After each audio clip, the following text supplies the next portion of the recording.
Bonjour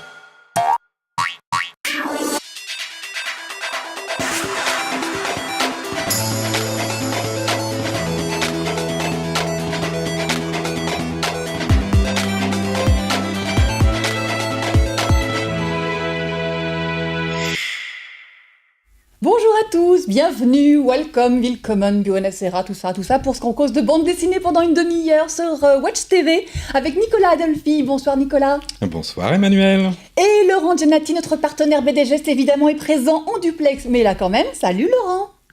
Bonsoir à tous. Salut Laurent.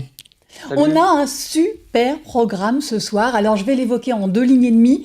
Notre invité en plateau, juste ici à ma droite, il s'appelle Herman Huppen, de son vrai nom, mais il a choisi son prénom, un peu comme Prince, Johnny, Jennifer, voilà, il lui garde que le prénom. C'est pas tout à fait dû à moi, mais quelqu'un de mon entourage m'a dit « Signe Herman ». Il y a une petite chose, quand même, une petite parenthèse. En réalité, comme je viens d'une région qui a été phagocytée par les Allemands, par les Prussiens à la chute de Napoléon, donc nous sommes restés allemands jusqu'en 1919, il se fait que lorsqu'on est revenu tout fait belge, l'institutrice a dit qu'Herman, ça n'allait pas, elle m'appelait Armand. Oh. Non, ça, oui, parce que c'est autorité, c'est une institutrice. Ça, donc les parents n'ont rien dit, on a accepté, jusqu'au moment où j'ai fait de la bande dessinée, qu'elle m'a dit, mais ton vrai prénom c'est quoi? Mais laisse tomber Armand, ça fait Dame au camélia, laisse tomber, ça fait con. C'est autrement plus viril, et c'est vrai, ça, un prénom, je dirais de tradition germanique profonde. Je vous dis, je suis belge, hein, je suis pas allemand. Un prénom ultra célèbre, évidemment, en tout cas dans la bande dessinée, puisque vous avez notamment obtenu, et c'est la meilleure distinction qu'on puisse avoir dans la bande dessinée, le Grand Prix d'Angoulême. C'était en janvier dernier, remis par vos pairs, donc c'est évidemment non seulement prestigieux, mais en plus, ça fait forcément plaisir, voilà, que c'est public, enfin voilà, tout le monde sait qu'on vous aime. C'est important comme prix. Oui, évidemment. Oui. Ah oui, bien sûr. Surtout que ce qui m'a fait réellement plaisir, ça a été plébiscité. Et là, franchement, je m'y attendais pas. Là, j'étais même très étonné. Donc, je n'arrête pas de dire merci à ceux qui ont daigné se pencher sur mon cas. C'est un prix qui récompense votre carrière et c'est extrêmement mérité parce qu'on va l'évoquer dans cette émission. Évidemment, vous avez une belle et longue carrière. On va essayer d'évoquer un petit peu tout ça, mais pas que. Puisqu'en deuxième partie d'émission, on rendra hommage à Gottlieb, qui nous a quittés il y a 4 jours. Je dis qu'on est en direct, donc on est jeudi soir. C'était évidemment tout frais dans nos têtes, on ne pouvait pas passer à côté. Et ça a évidemment été un séisme dans le monde du 9e art. Beaucoup d'auteurs se sont manifestés, notamment sur les réseaux sociaux, pour dire toute leur tristesse. Et écoutez, on va rendre hommage à ce grand auteur. Et puis évidemment, je le disais, Laurent est là, pas seulement pour décorer le plateau, mais aussi pour nous causer bande dessinée. Vous allez nous parler du Grand Prix de la critique qui a été décerné tout récemment aussi par la CBD au Voyage d'Ulysse, donc d'Emmanuel Lepage et Sophie Michel. On en reparle avec vous tout à l'heure, Laurent. Mais alors, j'avais envie, évidemment, on va parler avec notre invité, un petit jingle et on revient avec Herman.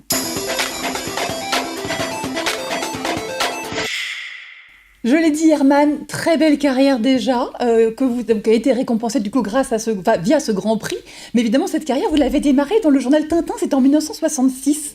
Est-ce que vous vous rappelez quand vous avez créé Bernard Prince? Est-ce que c'est un souvenir important tant d'années après? Est-ce que ça reste un moment... vous avez su à ce moment-là que vous rentriez par la petite porte, mais par la grande porte aussi, finalement? Écoutez, mettez-vous à la place de quelqu'un qui souhaite faire de la bande dessinée et à qui on propose de faire partie d'un studio grec, et le scénariste en question vous propose un personnage. Vous savez, c'est pas Bernard Prince. Ce qui m'a ravi, c'est de savoir que j'allais dessiner sur scénario de grec. Vous savez, on ne se pose pas de questions, on obéit. Hein. Voilà, donc il n'y a jamais eu de trou d'air après ça. Je n'ai fait que monter. Donc, voulez-vous que je vous dise, j'étais verni. Hein. Mais vous avez surtout bossé énormément. Vous avez touché à tous les styles, histoire, science-fiction, western, aventure. Dans la bande dessinée, vous avez vraiment couvert tous les genres possibles, je crois, ou en tout cas beaucoup. Et alors, vous parlez de certaines collaborations, mais vous avez aussi beaucoup travaillé tout seul. Oui, mais j'aime ça. Mais ça a mis du temps. Il a fallu quand même que je sois un peu fatigué des scénarios de grec qui, à un moment donné, sont devenus un peu faiblards. Il mettait trop d'eau dans son vin. Non, mais c'est vrai. Non, mais c'est authentique. C'est-à-dire, il bouffait tellement de râteliers que c'est pas possible. Il ne pouvait pas satisfaire, il ne pouvait pas, comme je dirais, extraire de lui les meilleures choses. Donc, à un moment donné, ça m'a lassé, quoi. J'avais beaucoup plus aucune surprise. Le plaisir du début fichait le camp. Donc, j'ai décidé de voler de mes propres ailes. Oui. Mais surtout, vous bossez tout le temps. Vous savez combien de livres vous avez publiés depuis le début de votre Bon, carrière? il paraîtrait que c'est plus de 120, mais... Plus de 130. Alors nous, on a Ouais, compté. moi, c'est bizarre. Moi, j'aurais dit 105, 106, mais je vous dis, je ne tiens pas une comptabilité. Ça a très peu d'importance. Mais Mais quand moi- vous bossez, pardon, je sais que vous bossez tout le temps, c'est-à-dire que pour publier autant de livres, Oui. même en Il faut beaucoup d'années travailler- certes, mais il faut vous bossez travailler. tout le temps. Oui. D'ailleurs, je n'ai pas de vacances, j'aime pas ça. J'ai une maison dans l'Aube, Limousin. Là, j'ai des tables et tout. Bien évidemment, je sors quand même un peu. J'ai même une piscine. Pour vous dire, vous savez ça, une piscine, j'y reste 5 minutes et puis j'en ai marre. Oui, je suis pas du genre à m'allonger avec des martinis. Mais alors moi, je me pose la question, c'est quoi une journée type de Herman? Parce que alors, réussir à faire donc 136 albums en une quarantaine d'années, c'est 3-4 albums parfois dans l'année. C'est quoi une journée type de Herman? Parfois, oui, en effet. Une journée type, c'est très simple. Vous savez, ma journée, c'est coupé au cordeau. Hein. Je me lève à 9h du matin pour écouter les nouvelles, donc c'est pas très tôt, mais je me couche à minuit. Il faut qu'on me fasse tenir compte de ça. En gros, à part les repas, je bosse jusqu'aux 22h. Donc, le temps du repas, qui dure en général... Parce que ma femme tient quand même à ce que je sois encore à table avec elle. Hein. Donc, ce sont les 2 heures au cours desquelles je ne peux guère m'échapper. Sinon, c'est la table à dessin. Hein. Alors ça, c'est quand même important pour les jeunes auteurs qui veulent se lancer Faut ou bosser, qui les gars. débutent. C'est exactement ce que j'allais dire. Il n'y a pas de secret. Il faut Ah non, il bosser, n'y a pas quoi. de secret, c'est comme la musculature. Si vous ne faites pas du poids, vous n'obtiendrez jamais de musculature. Non, c'est à force d'insister. Évidemment, il faut aussi apprendre à être déçu et savoir surmonter la chose. Parce qu'on vit dans la déception constamment. Enfin bon, il y a quand même une certaine récompense à force de travailler. Le boulot. Mais vous savez, quand on aime passionnément quelque chose, le boulot, c'est pas comme aller à l'usine, ça n'a rien à voir. Hein. Cela dit, alors, je disais, vous travaillez beaucoup cette année notamment. Regardez, moi je suis là. On s'était vu au début de l'année, voilà, pour d'autres raisons. Après le festival d'Angoulême, pour celui-ci qui était sorti, avec votre fils, Olper Anderson. Là, à la rentrée, vous n'avez pas publié Le Passeur, là tout seul, chez Dupuis.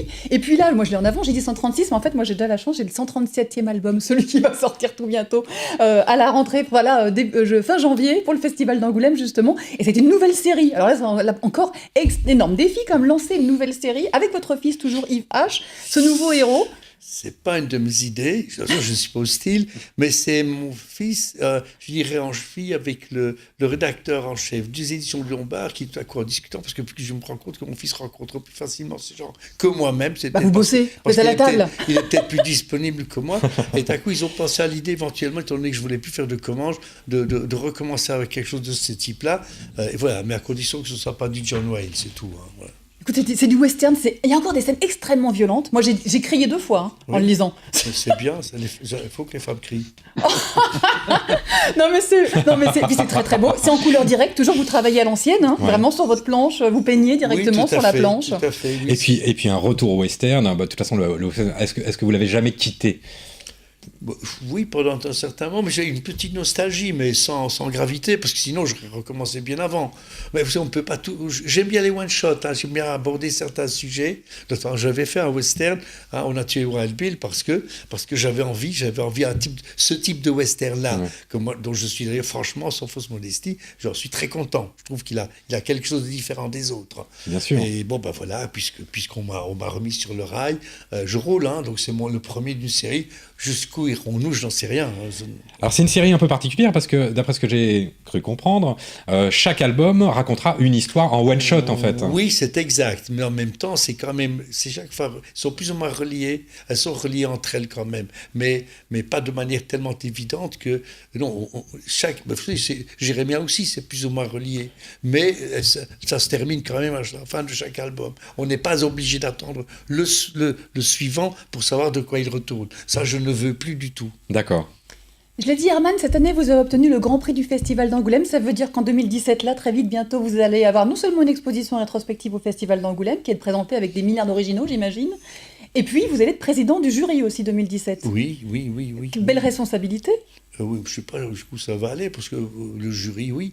Mais non, pas du jury. Je suis désolé, parce que je ne veux plus faire partie d'un jury. Ah, vous faites pas ? Non, c'est plébiscite, ce sont les gens du métier qui voteront. Oui, mais je crois que vous étiez président. Enfin, vous participez. Je ne du tout. donnerai même pas mon avis. Non, parce que je veux pas. Je veux que ce soit le public qui décide. Bah, le public, en l'occurrence, il y a quand même des jurés qui vont donner... Oui, on peut dire aussi à ce moment-là, en cette occurrence, je suis quelqu'un du jury, du public aussi. Mais bon, Bon, en tout cas, de toute l'expo, ça façon oui. même, je ne vous dirai jamais pour qui je voterai, pour la simple raison que je ne dois pas faire ça. Je retirerai mon épingle du jeu. C'est pas mon boulot, ça. Alors moi, je voulais quand même juste revenir sur ce que vous disiez en intro, à savoir j'ai été plébiscité, j'ai été surpris, etc. Pour être honnête, moi, j'ai pas été surpris parce que ça fait quand même des années que votre nom revient fréquemment. Oui, mais ça fait des années qu'automatiquement c'était jeté de la table. Ok, mettons les choses au point. Préparer le costard et je puis ça m'en marche. fichais. Ça ne me touchait pas. J'ai exprimé plus d'une fois que compte tenu de ce type de comportement, je trouve ça un peu déplorable, c'est mesquin, mais ça ne me touchait pas parce que ça fait longtemps qu'une bonne partie de l'humanité, ça, je n'avais aucune illusion à ce moment-là, un de plus, un de moins. Mais donc, voilà, c'est arrivé comme ça, je m'y attendais pas. Heureusement, j'avais quand même quelques copains dans le métier, des gens. Est-ce que vous connaissez, pardon de vous couper, le fan club des Philippe, des auteurs de bande dessinée qui s'appellent Philippe? Alors, non, pas du tout. Alors, Philippe Xavier, Philippe Bouc, Philippe Jarbinet, Philippe Franck, mais ils sont hardcore fans de vous. Mais Oui, vraiment, oui, alors eux, ils ont voté pour vous, ça c'est évident. Il y a même Philippe Xavier qui m'a raconté qu'il allait chez vous pendant des années. Vous preniez le temps de le recevoir pour lui montrer, l'aider sur des planches. Quel Philippe Xavier, mais oui, auteur de croisade notamment. Il est venu quelques fois. J'avais quand même un peu plus d'expérience. Et devant certaines choses, mettons, je couchais un papier transparent par-dessus ces planches et je donne un peu plus de climat cinématographique. Je modifie. Voilà, c'est tout. Ah bah je vous assure que les quelques aides que vous l'avez données, il s'en rappelle encore, c'est essentiel pour lui dans sa carrière aujourd'hui, vraiment. Mais celui n'est pas le seul, d'autres sont venus aussi. Et j'ai essayé d'être le plus sincère possible et de leur expliquer ce qui professionnellement peut les aider. Et après ça, je leur dis, écoutez, vous emportez mes croquis, parce que c'est ce que je vous ai dit, vous pouvez très vite oublier. Tandis qu'en reprenant les dessins, en les regardant, vous allez vous souvenir de ce que je vous ai dit. Et ça va servir de leçon plus tard. Et après, quand vous n'en aurez plus besoin, vous l'envoyez ça à la corbeille. Voilà, c'est ça. J'aime beaucoup vous entendre dire que vous donniez des conseils sur le volume, parce que c'est quand même une des caractéristiques générales de votre travail, c'est-à-dire que vous travaillez, vous, sur ce que j'appellerais de la 3D, puisque vous travaillez toujours avec des profondeurs, etc. Grand sens du cadrage dans le travail d'Herman, ça c'est évident. Mais c'est du cinéma. Oui. C'est ça. Oui, mais vous aimez le cinéma? De manière très simple. Oui, j'y vais moins maintenant parce que malheureusement, le copain qui m'accompagnait, il a eu la mauvaise idée de mourir d'un cancer il y a 1 an. Donc, j'y vais moins souvent. C'est pas que j'ai allé au cinéma seul, mais là, on dirait qu'il y a quelque chose de plus une tromperie. Mais j'ai reçu pas mal de quelques dessinateurs enfin qui sont venus chez moi, à qui j'ai prodigué le genre de conseils que ce que j'ai fait avec Philippe Xavier. Et maintenant, il n'en a plus besoin et c'est très bien. C'est un peu ce que j'entends parce que je n'ai pas donné des conseils pendant 15 ans à des jeunes dessinateurs. Ils cessent d'être jeunes et c'est que parfois, oui, mais c'est déjà arrivé d'avoir des gens qui m'envoyaient par courrier des trucs à soumettre et chaque fois, c'est les mêmes défauts qui apparaissaient. J'avais beau leur dire travaille ceci. Il y en a qui entendent mieux. Je vais vous donner une dernière confidence de Philippe Xavier. Il m'a dit un truc que je trouve génial. C'est-à-dire qu'aujourd'hui, quand il travaille sur ses séries tout seul, notamment Hiver 1709 où il n'a pas de scénariste, parfois quand il est tout seul sur sa page et qu'il est un peu planté, il a toujours un de vos livres, peu importe l'album, toujours sur sa table, il regarde et tout de suite l'inspiration revient. Ah non, c'est fort quand même ce que vous faites. C'est-à-dire, j'ai quand même, graphiquement parlant, pas intellectuellement, j'ai le sens du cinéma. J'ai le sens du spectacle. Je raconte quelque chose. Je ne suis pas un narrateur intellectualisant. Ça ne fait pas partie de mon génie, si je puis utiliser ce terme. Je suis un gars de la campagne. Moi, là, il y a la forêt, les sangliers, tout ça. Ça m'a donné des idées. Je me fous de ma gueule, là. Non, écoutez, en tout cas, Herman, vous avez vraiment baigné nos enfances, baigné nos adolescences, baigné le reste aussi. Et vous avez inspiré de nombreux auteurs. Vraiment, c'était hyper important et très bien que vous ayez ce grand prix. Absolument. On va maintenant rejoindre Laurent Giannati puisqu'il nous a préparé son coup de cœur de la semaine. C'est le coup de cœur de BD Geste.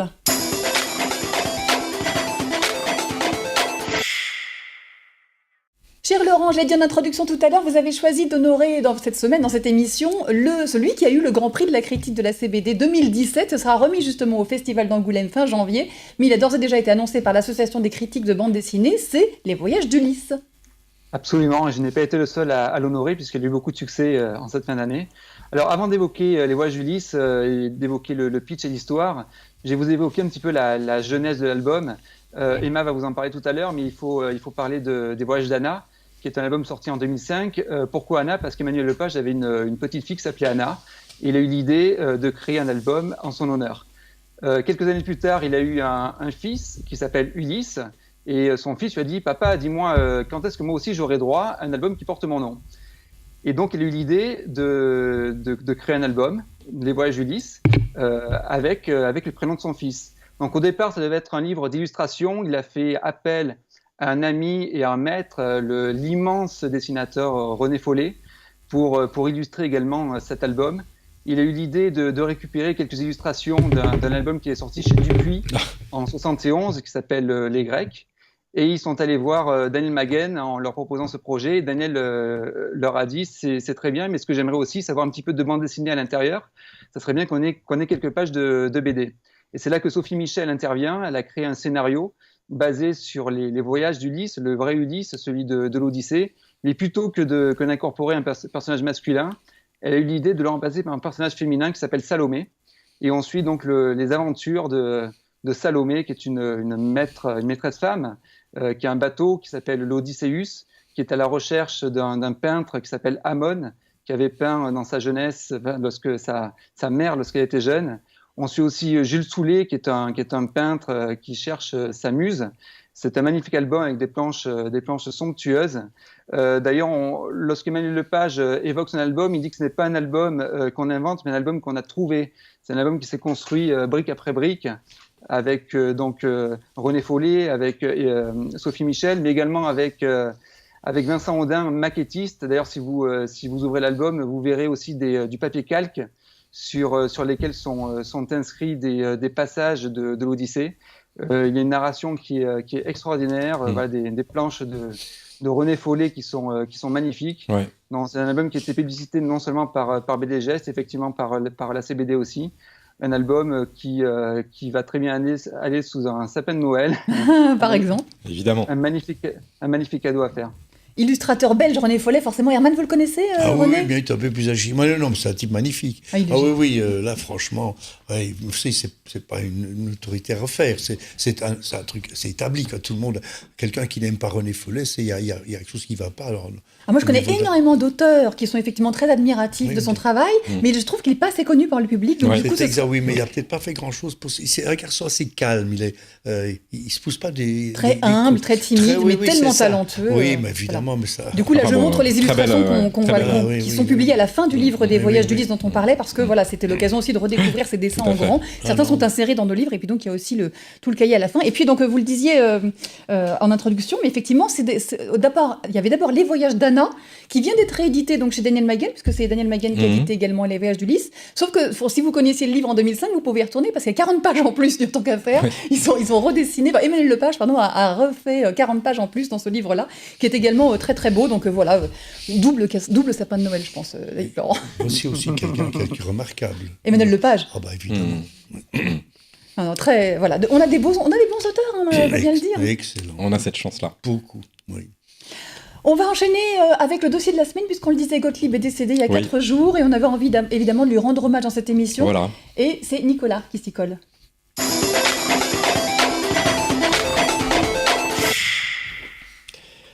Donc voilà, Gottlieb nous a quittés il y a quelques jours.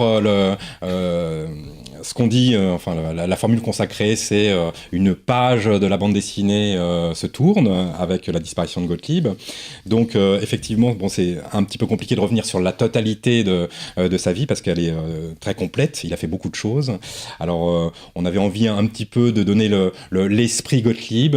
Gottlieb est né à Paris, d'une famille juive hongroise. Donc il est né en 1934. Il a donc vécu la guerre avec l'occupation, etc. La guerre a emporté son père en camp de concentration. Son père est mort à Buchenwald. Après-guerre, donc pupille de la nation, il a fait peu d'études. BEPC à l'époque, en poche, il a commencé à travailler. En tant que comptable, c'est assez surprenant quand on connaît Gottlieb. Il était passionné de dessin et c'est là donc qu'il a, en cours du soir, intégré l'école supérieure des arts appliqués du Perret et qu'il s'est lancé finalement dans ce qui le passionnait depuis toujours, c'est-à-dire le dessin. On va passer sur les débuts d'un jeune homme qui, à droite, à gauche, au journal de Mickey et d'autres magazines de l'époque. C'était plus se facile de lance. commander dans les magazines au début, à l'époque. Hein. C'est vrai qu'aujourd'hui, c'est... Parce qu'il y en avait plus, il y en avait plus. Et il y avait peut-être moins de demandes aussi, il y avait peut-être moins d'artistes. Peut-être aussi, mais il y a pas mal plus de lecteurs aussi. Hein. Et il y avait aussi les plus de habitudes lecteurs. ont beaucoup changé. Hein. Lecteurs de magazines, maintenant ils lisent des albums, il y a des lecteurs oui, toujours. Oui, évidemment, oui, d'accord. Donc en fait, après avoir fait, on va dire, ses premières armes en tant que lettreur en fait dans les studios d'Edimonde qui publiait le journal de Mickey, il va pouvoir en 1962 déposer un dossier avec quelques pages chez Vaillant à l'époque, ce qui va lui permettre de se lancer directement dans sa première série qui s'appelle Nanar et Jujube. Mais c'est là qu'est né Guy Luron. Eh ben c'est ça. Et ben en voilà, fait, c'est ça. parmi les il en personnes. est resté un. Voilà, et parmi les personnages de cette série, effectivement, il y a cette espèce de chien que tout le monde connaît, et comme son nom ne l'indique pas, qui a l'air toujours malheureux, avec C'est un droupi. voilà, une espèce de droupi. C'est tout à fait ça, c'est une espèce de droupi à la française. D'ailleurs, le Guy Luron, il y aura une série absolument gigantesque d'albums entre les petits formats et les grands formats. Guy Luron va devenir un des personnages incontournables, évidemment, de Gottlieb. Dans les années 60, il continue, par exemple, il dessine dans Record. Alors tout le monde a oublié ce que c'était que Record, mais ce qui est important, c'est qu'il commence à dessiner des personnages qu'on va retrouver ensuite d'une manière redondante dans des séries comme Rubrique à Braque, évidemment, et puis ça, un peu plus tard aussi dans les Dingo Dossier, puisque les Dingo Dossier, c'est en 65 qu'il les crée. Ça, c'est quand il rentre à Pilote, c'est après. C'est quand il rentre à Pilote, parce que c'était son rêve absolu. À l'époque, rentrer à Pilote, c'était le rêve absolu de quasiment tous les jeunes auteurs qui étaient dans cette mouvance-là, on va dire. Et surtout, il a la chance de rentrer à Pilote, et au bout de 3 mois, il y a un certain René Goscinny qui vient le voir et qui lui dit « J'ai un projet, si on travaillait ensemble », et c'est comme ça que vont naître les fameux Dingo Dossier. Voilà, donc il va travailler ensuite avec Mandrika, il va travailler avec Alexis aussi, pendant la fin des années 60, jusqu'en 71, où il va créer... parce que, il faut comprendre que tous ces auteurs d'époque, l'époque Pilote, étaient aussi passionnés, on va dire, de tous les arts populaires, et en particulier la musique, et c'est comme ça qu'il va créer le fameux hamster jovial pour rock and folk à l'époque. 1972, c'est un premier tournant parce que en 1972, il lance L'Écho des Savanes. C'est quand même pas rien. C'est un magazine incontournable qui existe encore. Il le crée à l'époque avec Bretéché et Mandrika. Alors là, il va pouvoir se lâcher, puisqu'il va commencer à aborder des thématiques en toute liberté, dont la BD ne se préoccupait pas, et sur un ton plutôt rentre-dedans. Vous vous rappelez de l'arrivée de l'Écho des Savanes, Herman ? J'entrais à peine, je venais d'entrer dans le métier. Ouais, je suis entré tardivement, c'est en 65 je suis entré, donc il a fallu quand même un petit moment pour qu'on me jette ça sur la table dans le studio grec, parce que à ce moment-là, non. Mais après, en effet, oui, de temps en temps, je feuilletais. Oui. Et le trio de départ, alors c'est ça qui est assez étonnant, Mandrika, Bretéché et Gottlieb, en fait, vont faire que 10 numéros dans le magazine avant de partir, mais naîtra quand même de cette période-là l'album Ralovli, qui est une des références, on va dire, de Gottlieb, justement parce qu'il parle de Dieu, du sexe, etc., et d'une manière extrêmement impudente, comme il savait le faire. Shocking, voilà. Alors c'est marrant parce que c'est début des années 70, ça marque aussi un autre intérêt qui a toujours été présent dans la vie de Gottlieb, c'est-à-dire le cinéma. C'est-à-dire qu'il va non pas se lancer dans le cinéma, mais il va commencer à faire des apparitions dans le cinéma. Alors on va le voir par exemple dans le film L'An 1 de GB, on va le retrouver dans Les Doigts de la Tête de Jacques Doyon, on va le retrouver dans Je hais les acteurs, etc., etc. Enfin dans tout un tas de films au cours des années 70 jusqu'aux années 80. Et au début d'ailleurs des années 2000, on va le retrouver dans Le Nouveau Jean-Claude de Tronchet. C'est drôle. Et Les Clés de bagnole de Laurent Baffy. Bon, voilà, c'est juste en passant. Et d'ailleurs, il va même co-scénariser un film qui était un incontournable du cinéma français, à savoir Les WC étaient fermés de l'intérieur. Le fameux Les WC étaient... C'est Patrice Lecomte, le scénario. Oui, tout à fait. Et la réalisation, enfin. Ouais. Voilà. Et il y fait, je crois, une petite apparition, avec Coluche, d'ailleurs. Donc ça, c'est en 75. Et en 75, il va aussi créer quelque chose qui existe encore aujourd'hui avec son ami d'enfance Jacques Diamant. À savoir, il va créer un certain magazine, le fameux Fluide Glacial, donc le magazine d'humour et bande dessinée, avec un U à humour et bande dessinée en un seul mot, et quasiment le seul magazine de cette époque qui perdure et qui continue encore aujourd'hui, donc qui a passé les âges. Voilà, ça va lui permettre d'ailleurs, c'est dans ces pages-là qu'il va créer un de ses derniers personnages, une de ses dernières séries extrêmement importantes, à savoir le fameux Pervers Pépère. Qu'on connaît tous. Mais ce qui est étonnant, en revanche, c'est que ça fait 30 ans qu'il n'avait rien publié, rien dessiné, et qui restait malgré tout dans la mémoire pour tout le monde. On a l'impression que... d'ailleurs, j'ai appris à l'occasion de son décès qu'il n'avait pas dessiné depuis 30 ans. Moi, j'avais l'impression que finalement, il continuait, tout le monde le connaît, tout le monde le lit, et on ne pensait pas que c'était d'après ce que j'ai compris, il est quand même resté très présent dans l'éditorial pendant des années, en tous les cas, de Fluide. Voilà. Lui, il se plaisait à dire une chose. Déjà, il y a une chose importante, et ça montre un petit peu qui était Gottlieb. D'abord, la manière dont il travaillait, il a toujours dit « Moi, je bosse pour mes copains et pour moi ». C'est-à-dire que le premier truc qui l'intéressait, c'est de faire rire ses copains. Donc ça, c'est quand même assez... C'est très bien. C'est les bases, c'est très simple. Voilà. Donc il n'était pas dans une logique ni carriériste, ni de merchandising, etc.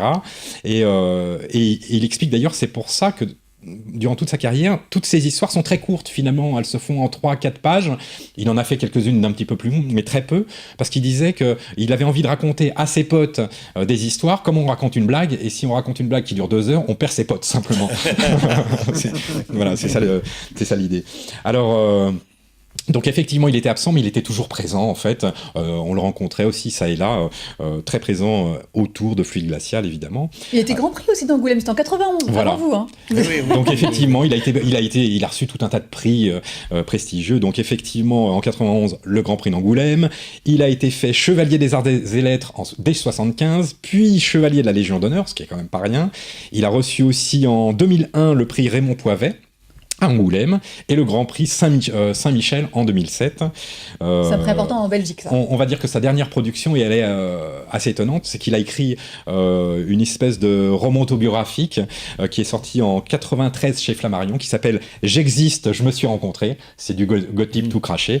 Moi, ce que je peux dire, on a fait vraiment un résumé de ce qu'a pu être sa vie. Ce que je peux dire de Gottlieb, c'est il nous a bien fait marrer, parce que soyons clairs, et puis il va quand même bien nous manquer, quoi. Voilà. Je disais tout à l'heure, Herman, que vous aviez touché à tout, mais finalement, l'humour, non. C'est-à-dire, il y a un peu d'humour quand même dans mes histoires. Non, mais il n'y a pas de l'humour à la Gottlieb, vous voyez ce que je veux dire, ça, non, pas du tout. Pas de ce côté-là. Ouais. Non, il faut être doué pour ça. Chacun a plus sa spécialité. Mais raconter une histoire, évidemment pas parce que je travaille sur le scénario d'autrui, mais mes propres scénarios, il y a quelque chose qui rejoint un moment où je suis un peu corrosif, cette espèce d'humour corrosif. L'humour très gentil, ça, c'est pas fait pour moi, ça. Écoutez, on va inviter en tout cas nos téléspectateurs à aller revoir tous vos livres, même s'il n'y a pas d'humour toujours aussi franc que ça, mais vraiment, vous faites partie vraiment de nos auteurs incontournables. On était très très très contents de vous avoir en direct aujourd'hui, Herman, avec nous. Et vraiment. Moi aussi. Merci. Vous pourrez évidemment revoir cette émission en replay sur le site de Watch TV, sur le site de notre partenaire BD Gest, et puis évidemment sur YouTube, Dailymotion, même en podcast, enfin un peu partout, faites-vous plaisir. Et en Facebook Live, puisque on était également en direct sur Facebook.